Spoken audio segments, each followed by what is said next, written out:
The crystal chandelier cast prismatic rainbows across the marble foyer of the Blackwood estate, where I stood awkwardly in my decade-old suit, watching my twin daughters Emma and Sophie navigate the crowd of their prep school friends like seasoned socialites. At 17, they moved with a grace I'd never possessed.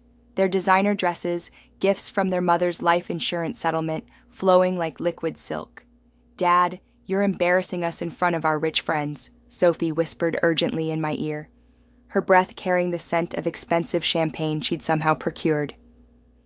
Her eyes darted toward a group of teenagers whose casual conversations involved summer homes in the Hamptons and spring breaks in Monaco. I watched as Emma laughed at something Bradley Whitmore III said, her head tilted just so, mimicking the practiced elegance of girls born into wealth rather than thrust into their world by tragedy and scholarship funds. The irony wasn't lost on me. My daughters were embarrassed by the very man who'd worked 3 jobs to keep them in this elite bubble after their mother died. "I understand," I said quietly, straightening my borrowed tie. Sophie's relief was visible until I added, "Excuse me for a moment. I need to make a phone call." In the Blackwood's garden maze, surrounded by topiary animals that probably cost more than my annual salary, I pulled out my phone with trembling fingers. The number I dialed was burned into my memory, though I'd hoped never to use it again. Marcus Chen speaking. The voice was crisp, professional, tinged with a slight accent that spoke of expensive international schools. "Marcus, it's Michael Harrison. I need to call in that favor." A pause. In that silence lived 15 years of history. MIT roommates who'd taken vastly different paths. A loan that saved his startup. A friendship that survived success and failure alike. The Michael Harrison who turned down my job offers for 12 years because he wanted to stay close to his family. Marcus's voice carried notes of surprise and concern. "What's happened?" I told him about the girls, about tonight, about the shame in their eyes when they looked at their father. I told him about working nights at the warehouse, weekends at the hardware store, mornings as a substitute teacher, all so they could attend Whitmore Academy, where their mother had dreamed they'd go. "Text me your location," Marcus said. "And Michael? Welcome back to the game you never really left." 23 minutes later, the party's ambient chatter died to a whisper. Through the floor-to-ceiling windows, we watched a convoy arrive. A Rolls-Royce Phantom flanked by 2 Bentley Bentaygas, their black paint gleaming under the estate's artfully placed spotlights. "Who do you think that is?" Bradley Whitmore III whispered, his usual confidence replaced by curiosity. Marcus Chen emerged from the lead vehicle, his Tom Ford suit immaculate, followed by his assistant carrying what appeared to be legal documents.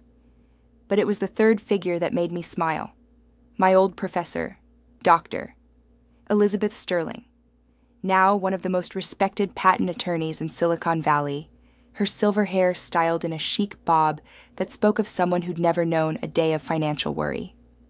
I watched my daughters' faces as recognition dawned slowly. Marcus approached our group with the easy confidence of a man worth several $billion, his presence commanding the attention of every teenager and adult in the vicinity. "Michael Harrison," he said, embracing me like the old friend he was. "It's been too long." "Ladies and gentlemen," Marcus announced to the increasingly quiet room, his voice carrying the authority of boardrooms and international conferences, "I'd like you to meet one of the most brilliant minds I've ever encountered, Michael Harrison, co-inventor of the Chen-Harrison algorithm that powers approximately 60% of all modern search engine technology." The silence was deafening. Emma and Sophie stared at me as if seeing a stranger wearing their father's face. Dr. Sterling stepped forward, her smile warm but pointed. "Michael, I've been trying to reach you for months. The patent royalties alone should have made you quite comfortable. I'm curious why you've been avoiding my calls." I'd been avoiding them because comfortable felt like betrayal. Sarah had died believing we were just getting by, that the algorithm Marcus and I developed during senior year was just another college project that went nowhere. She died not knowing that her husband was technically a multimillionaire who chose poverty out of some misguided sense of honor. I had my reasons, I said quietly, aware that every word was being heard by 50 of the most connected families on the East Coast. Marcus pulled out his tablet, showing a bank statement that made several nearby adults audibly gasp. The account balance had 8 digits, and it was only one of several accounts bearing my name. 12 years of accumulated royalties, Marcus said, plus investment returns. Michael insisted the money be held in trust until he was ready to claim it. But that's not the whole story, Dr. Sterling interjected, her eyes twinkling with barely contained amusement. Tell them about the foundation, Michael. I closed my eyes. Sarah's greatest fear had been that wealth would change us, would rob our children of empathy and understanding. She'd grown up privileged and hollow, had married me because I was real. So when the algorithm took off after her death, I'd made a choice that seemed right at the time. The Harrison Family Foundation, I said quietly, has been funding full scholarships at 37 private schools across the country. It's endowed programs for children who've lost parents. It's built 3 free medical clinics in underserved communities. Marcus smiled. Michael has personally ensured that over 400 children have received the same educational opportunities he wanted for Emma and Sophie. He's done this while working manual labor jobs to maintain what he called perspective for his family. Emma and Sophie were staring at me with expressions I couldn't read. Around us, their rich friends looked on with varying degrees of shock and newfound respect. The warehouse job, Emma whispered, is owned by Harrison Industries, a subsidiary of the foundation. I worked there to stay connected to the people we're helping, I admitted. The hardware store is part of our community investment program. The substitute teaching helps me identify students who might benefit from our scholarship programs. Bradley Whitmore III, whose family owned a modest chain of luxury hotels, looked positively pale. You mean, you're richer than my parents? Money isn't the point, I said, looking directly at my daughters. Your mother died believing that character matters more than bank accounts. I wanted you to grow up understanding that value. Sophie's eyes were bright with unshed tears. All those times we complained about our old car, our small house. You could have lived in mansions, I said softly. You could have had personal shoppers and private jets, but you also would have grown up thinking that's normal, that you deserved luxury simply by virtue of existing. Emma stepped forward, and for a moment, I feared she was going to say something cutting. Instead, she hugged me fiercely. We're idiots, she whispered. We're complete idiots. You're teenagers, I corrected. There's a difference, but admittedly, it's small. Marcus, who'd been watching this family drama unfold with obvious satisfaction, clapped his hands once. Now, Michael, about that job offer. The girls will be heading to college soon. Perhaps it's time to stop punishing yourself for surviving when Sarah didn't. The party had become an audience to our private moment, but somehow that felt appropriate. These families, these children, they needed to hear this conversation. What job offer? Sophie asked. Chief Technology Officer of Chen Industries, Marcus said casually. Has been open for 12 years, comes with a rather impressive salary, and the opportunity to shape the future of artificial intelligence. Your father helped design the foundational algorithms we're still building on. I looked at my daughters, really looked at them. They were good kids, kind, intelligent, hardworking despite their occasional teenage moments of vanity. Maybe I'd done something right after all. Can I think about it? I asked. Dad, Emma said firmly, take the job. But keep the foundation. Keep helping kids. Just maybe let us help too. What happened next was something I'd never expected. Instead of the evening ending awkwardly, it transformed into something magical. The revelation about our family's true circumstances had shifted the entire social dynamic, but not in the way I'd feared. Mrs. Blackwood, our hostess, approached with tears in her eyes. "Michael, I had no idea. Our family's foundation would love to partner with yours. We've been looking for authentic community programs to support." Bradley Whitmore III, his earlier smugness replaced by genuine curiosity, asked detailed questions about the scholarship selection process. "My younger brother is a sophomore," he said. "He's been saying his school is too focused on kids who already have advantages." One by one, these wealthy teenagers began sharing stories I'd never heard them tell before. About feeling disconnected from reality, about parents who bought them everything except understanding, about wanting to make a difference, but not knowing how. Emma and Sophie found themselves at the center of conversations about purpose and meaning, topics that had been notably absent from previous social gatherings focused on fashion and vacation destinations. 3 hours later, we sat in the Blackwoods' living room, not the formal parlor where the party had begun, but the comfortable family space where real conversations happened. 12 teenagers, 6 parents, and one very amused tech billionaire were sprawled across couches and chairs, planning what Emma had dubbed Operation Reality Check. "We could start a youth advisory board for the foundation," Sophie suggested, her earlier embarrassment transformed into passionate engagement. "Kids helping kids, but with actual oversight and structure." Marcus was taking notes on his tablet, his CEO mind clearly engaged by the problem-solving energy in the room. "I could provide internships at Chen Industries for students who demonstrate leadership in community service," he offered. Dr. Sterling, who'd been quietly observing, smiled. "And I could establish a legal clinic at each scholarship school, teaching students about advocacy and civil rights." I watched my daughters collaborate with their friends on something meaningful, their natural leadership abilities channeled toward purpose rather than social positioning. This was what Sarah would have wanted. Not wealth for its own sake, but the opportunity to use resources meaningfully. The next morning, Emma woke me with coffee and pancakes, a role reversal that felt significant. "Dad," she said, settling beside me at our small kitchen table, "I need to apologize for more than just last night." Sophie appeared in the doorway, still in pajamas, looking younger than her 17 years. "We both do." "You don't need to." "Yes, we do," Emma interrupted. "We've been acting like having less money was something shameful, like your jobs were embarrassing instead of admirable. We forgot that you chose to work those jobs to stay close to us after Mom died." Sophie sat down across from us. "And we forgot that Mom chose to marry a man who worked with his hands because she valued authenticity over status." I felt tears threatening. Your mother did value authenticity, but she also valued education and opportunity. She would have wanted you to have both. Then help us figure out how to do that, Emma said simply. Take Marcus's job. Use the foundation money, but teach us to be worthy of it.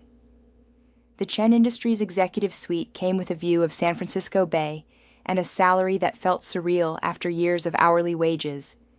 But the real satisfaction came from the work itself, developing AI systems with built-in ethical frameworks, technology that could improve lives rather than simply generate profit. Emma and Sophie had thrown themselves into the Foundation's youth program with the same intensity they'd once reserved for social media and fashion. Emma's proposal for a scholarship program specifically for children of service workers had been implemented at 15 schools. Sophie's idea for peer mentoring had reduced dropout rates in 3 pilot programs by 30%. They still attended Whitmore Academy, but their perspective had shifted dramatically. The embarrassment they'd once felt about our modest lifestyle had been replaced by pride in our family's choices. More importantly, they'd become leaders among their peers, organizing service projects and speaking at other schools about privilege and responsibility. Marcus visited monthly, ostensibly for business meetings, but actually to enjoy what he called real family dinners. He'd grown up wealthy and alone, and our chaotic household, where homework happened at the kitchen table and dinner conversations ranged from quantum physics to teenage drama, had become his refuge. On the anniversary of Sarah's death, we visited her grave as we did every year. But this time, we brought friends, Marcus, Dr. Sterling, and several scholarship recipients whose stories had become part of our extended family. She would have loved this, Sophie said quietly, arranging fresh flowers on the headstone. She would have worried about us getting spoiled, Emma added, but she would have loved seeing the Foundation kids succeed. I thought about Sarah's fear of wealth corrupting our values, her insistence that money couldn't buy happiness or character. She'd been right about that, but I'd learned something she'd never had the chance to understand. Money could buy opportunity, and opportunity, handled with wisdom and purpose, could change the world. Standing there surrounded by the evidence of what we'd built together, the foundation, the programs, the lives changed, I realized that the phone call I'd made that night at the Blackwood estate hadn't just revealed our financial resources. It had revealed our family's true wealth, the capacity to grow, to serve, and to remain connected to what mattered most. My daughters were no longer embarrassed by their father. More importantly, they'd learned to be proud of themselves, not for what they had, but for what they chose to do with it. And sometimes, late at night in my executive office, I'd remember that moment in the garden maze when I dialed Marcus's number. I thought I was making a call to reclaim my dignity. Instead, I discovered that dignity had never been about bank balances or job titles. It had been there all along, in the choice to put family first, to work with honor, and to remember that true wealth isn't measured in dollars. It's measured in the lives you touch and the difference you make. The embarrassing dad had become the father his daughters could truly admire. And the best part was, I hadn't changed who I was. I'd simply learned to embrace all of who I'd always been. 5 years later, the envelope arrived on a Tuesday morning, addressed in shaky handwriting to Mr. Michael Harrison, the man who saved my life. Emma, now a senior at Stanford studying social entrepreneurship, opened it while I was getting ready for a board meeting. "Dad," she called, her voice thick with emotion, "you need to read this." The letter was from Maria Santos, one of our first scholarship recipients. "Dear Mr. Harrison, you don't know me, but 5 years ago, your foundation saved my life. I was 15, living in my car with my little brother after our parents died in an accident. I thought my dreams of becoming a doctor were impossible. Today, I graduated from Harvard Medical School. Tomorrow, I start my residency at Boston Children's Hospital. But that's not why I'm writing. Last week, I performed surgery on a 7-year-old boy whose parents couldn't afford the operation anywhere else.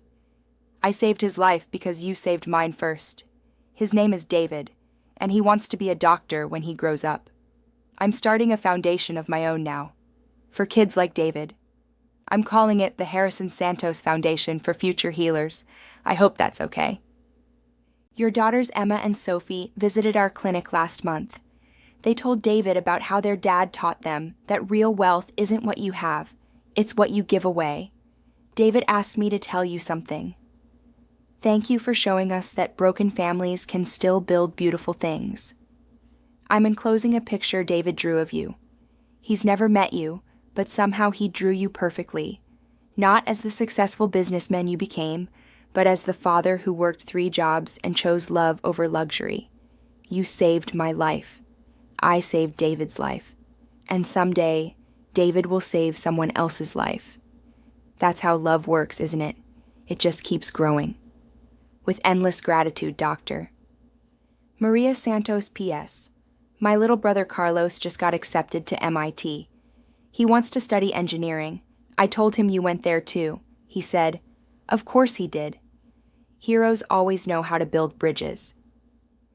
I stared at the child's drawing, a stick figure man in a work shirt surrounded by smaller figures holding hands. At the bottom, in crayon letters, Mr. Harrison, thank you for being a real dad. Emma found me crying at the kitchen table 20 minutes later. "Dad? What's wrong?" I handed her the letter and watched her face transform as she read. By the end, she was crying too.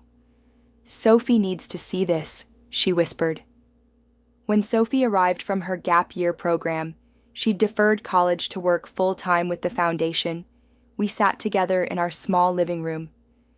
The same room where we'd struggled through homework and grief, where we'd shared meals and dreams and fears.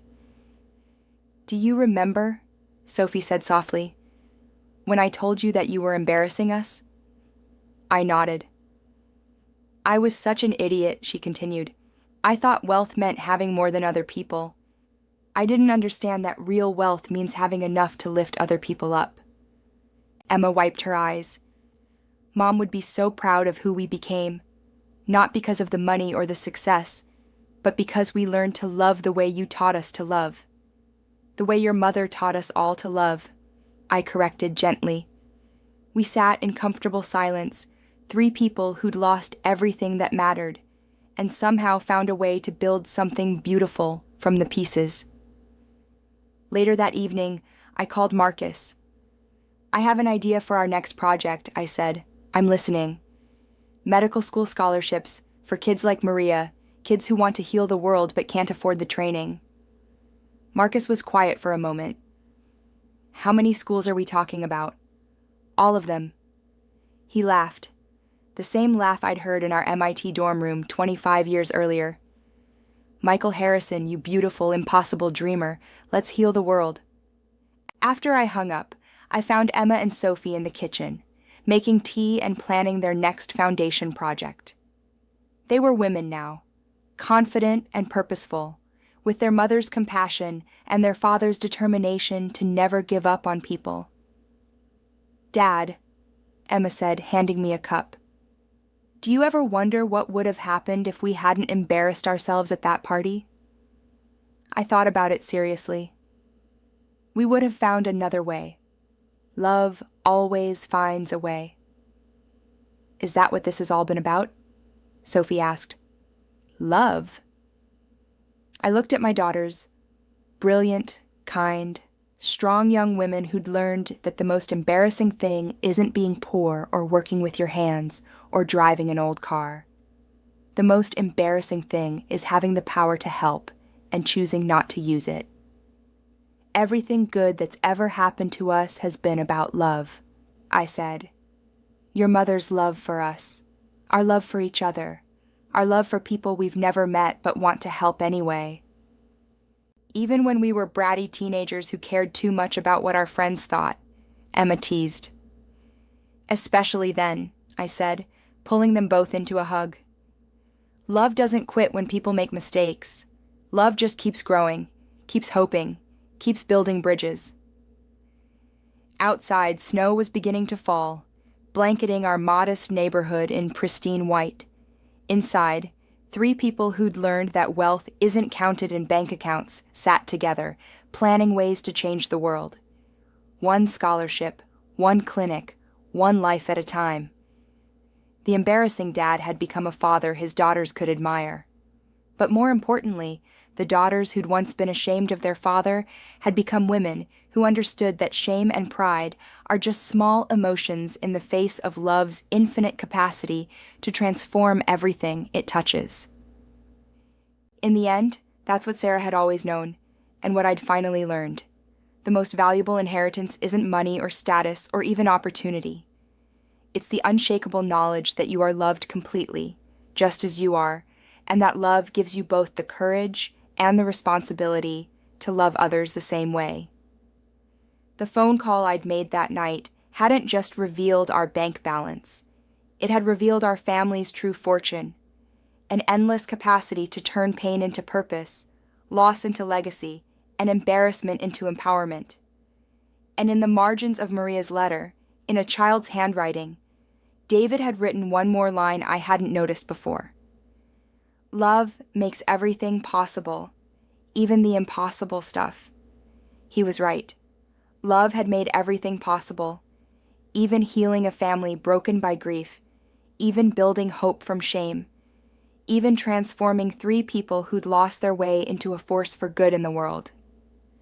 That night, I fell asleep holding the drawing of the stick figure father surrounded by children, and for the first time since Sarah's death, I felt her presence completely. Not as a memory or a ghost, but as a living force in the love we'd built, the lives we'd touched, and the endless possibility that tomorrow would bring another chance to choose love over fear, purpose over comfort, and hope over heartbreak. The embarrassing dad was gone. In his place stood a man who'd learned that the most beautiful thing you can be is exactly who you were meant to be. Flaws, struggles, and all, loving as hard as you can for as long as you can, and trusting that love will always, always be enough.